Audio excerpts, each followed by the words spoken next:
Titan Industrial 5500 high performance diesel generation. Obviously no battery. Starter's still in there, so that's good. It is. Ooh, we got a key. All right, great. Well, the pull cord still stuck, but I know it rotates. We got us a battery rigged up. Okay, so we got our fuel tank mounted, properly.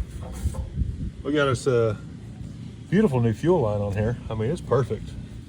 With some nice clamps. Now we just gotta tighten up this one, tighten up that one, see if we got some diesel fuelage around here to pour in, see if she'll fire up and run.